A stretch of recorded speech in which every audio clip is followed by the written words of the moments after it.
வணக்கம், என் பேர் எஸ் லாவண்யா. பேய்கொட்டு மூவியோட டைரக்டர். பேய்கொட்டு படம் தியேட்டர் ரிலீஸ் ஆயிடுச்சு, ஓடிடியில் ரிலீஸ் ஆயிடுச்சு. ஜாரா மியூசிக் லேபிள் அப்படிங்கிற யூடியூப் சேனல்லையும் மெம்பர்ஷிப்பில் ரிலீஸ் ஆயிருக்கு. பார்க்காதவங்க கண்டு மகிழுங்கள். இப்போ நிறைய பேர்த்தோட ஒரு டவுட்டு, அது இல்லாமல் நம்மளோட டே டு டே லைஃப்பில் நிறைய பேர் அண்டர்கோ பண்ணிக்கிட்டு இருக்கிற ஒரு பயங்கரமான ஒரு இம்பார்ட்டண்ட்டான ஒரு பிரச்சனையை பற்றி தான் இன்றைக்கி பேச போகிறேன். இப்போ என்னோட கிளாஸ்லேயே பார்த்தீங்கன்னா நிறைய பேர் இந்த மாதிரி தான் வந்து ஜாயின் பண்றாங்க. எப்படின்னா, என்னை வந்து சேஸ் பண்ணி லவ் பண்ணாங்க.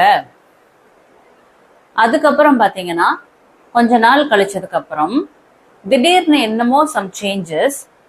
மாதிரி இப்ப பேசுறது இல்லை, மாதிரி இப்ப பழகிறது இல்லை. ஆனா பேசிட்டு பழகிட்டு தான் இருக்காங்க, ஒரு லிமிட்டா இருக்காங்க. பிளஸ் இப்படி ஒரு வார்த்தை சொல்றாங்க, என்னன்னா நம்ம ஃப்ரெண்ட்ஸா இருந்துக்கலாம் அப்படின்னு சொல்றாங்க. அப்படின்ற மாதிரி கேக்குறீங்க. இந்த மாதிரி அஃபெக்ட் ஆனவங்க பாத்தீங்கன்னா இப்ப இருக்கிற யங் ஜென்ரேஷன்ல அத்தனை பேருமே மேக்சிமம் 90% இந்த மாதிரி தான் அஃபெக்ட் ஆகுறாங்க. ஸோ ஒரு ப்ராப்பரான கைடன்ஸ் இல்லைன்னா எக்கு தப்பா எங்கேயாவது போய் சிக்கிற மாதிரி ஒரு சுச்சுவேஷன் கொண்டு வந்து விட்டுரும். ஒரே ஒரு சின்ன ஒரு லைன் தான் இருக்கு. அந்த லைனுக்கு இந்த பக்கம் இருந்தா ஃப்ரெண்ட்ஷிப், அந்த லைன் சின்ன லைன் தான், அதை கிராஸ் பண்ணிட்டாக்க அந்த பக்கம் love, relationship, crush. Okay, you understand. ஒரே ஒரு சின்ன ஒரு லைனுக்குள்ளாரதான் இருக்கு. அதை நீங்க கிராஸ் பண்ணிட்டீங்க, அந்த பக்கம் இருக்கக்கூடிய அந்த ஒரு வாழ்க்கையை நீங்க வாழ்ந்துட்டீங்கன்னா அதுக்கப்புறம் மறுபடியும் இந்த பக்கம் ஜம்ப் பேக் பண்றது பாசிபிள் கிடையாது. ஃபர்ஸ்ட் இதை மைண்ட்ல ஏத்திக்கோங்க.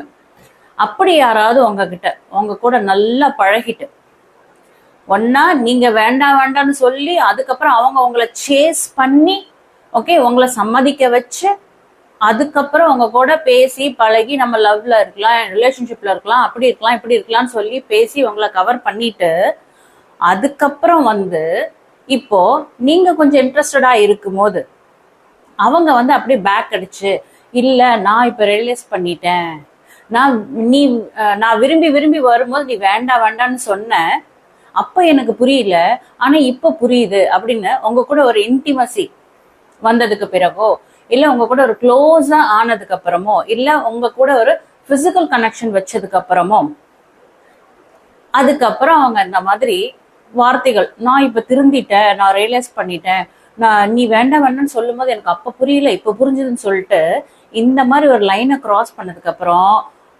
உங்ககிட்ட இந்த மாதிரி நம்ம வந்து ஃப்ரெண்ட்ஸாவே இருக்கலாம், நான் இப்ப திருந்திட்டேன் அப்படின்னு சொல்லி சொன்னா அந்த பர்சனை நீங்க நம்பலாமா வேண்டாமா அப்படின்னா சத்தியமா நம்பக்கூடாது. ஏன்னா அந்த பர்சன் உங்களை யூஸ் பண்றாங்க. ஏன்னா ஒரு லவ்வோ ரிலேஷன்ஷிப்போ இல்லை ஒரு கணவன் மனைவியோ ஆனதுக்கு அப்புறம் யாராலையுமே மறுபடியும் அதெல்லாம் ஒண்ணுமே இல்லை, இப்ப நம்ம வெறும் ஃப்ரெண்ட்ஷிப் தான், இல்ல நம்ம அண்ணன் தங்கச்சியா இருந்துக்கலாம், இதெல்லாம் எப்படி தெரியுமா இருக்கு? உங்களை அழகா யூஸ் பண்ணிட்டு உங்ககிட்டயே வந்து உங்களுக்கே தெரியாம வாழைப்பழத்துல ஊசி ஏத்துற மாதிரி உங்ககிட்டயே சொல்லி உங்களை கழட்டி விட்டுட்டு போறாங்கன்னு அர்த்தம். அந்த மாதிரி எங்களுக்கு ஒரு இன்டிமசி இல்ல க்ளோஸ்னஸோ இல்ல பிசிக்கல் கனெக்ஷனோ வந்ததுக்கு அப்புறம் நான் விட்டுட்டுலாம் போலையே, நான் வந்து அவங்க கூட பேசிட்டு பழகிட்டு தானே இருக்கேன். என்ன மாதிரி பண்றதுக்கு என்னால அவ்வளோ டைம் கொடுக்கறதுக்கு டைம் இல்லை, இப்போ அந்த அளவுக்கு ஒரு கிரேஸும் இல்லை. அதனால நான் ரொம்ப வந்து எனக்கு இப்போ வந்து ஒரு ஆம்பிஷன் இருக்கு, எனக்கு இப்போ வந்து ஒரு கோல் இருக்கு, லைஃப்ல நான் இதை அச்சீவ் பண்ணோம் அதை அச்சீவ் பண்ணோம் அப்படின்னு ஒரு காரணம் சொல்றது. இல்லைன்னா வந்து பார்த்தோன்னா எங்க அப்பா அம்மா வந்து இதுக்கெல்லாம் ஒத்துக்க மாட்டாங்க, எங்க ஃபேமிலியில இதெல்லாம் அக்செப்ட் பண்ண மாட்டாங்க, எங்க அண்ணனுக்கு இந்த மாதிரிதான் ஆச்சு, அவங்க வந்து ஒரு பொண்ணை இந்த மாதிரி வேற காஸ்ட்ல கல்யாணம் பண்ணிட்டு வந்தாங்க, இல்லைன்னா அவங்க லவ் மேரேஜ் பண்ணாங்க, எங்க அம்மா அப்பாவுக்கு பிடிக்கவே இல்லை, அதுக்கப்புறம் பெரிய பிரச்சனை ஆயிடுச்சு, இப்போ என்ன வந்து ஒரு டவுட்டா தான் அவங்க பாக்குறாங்க.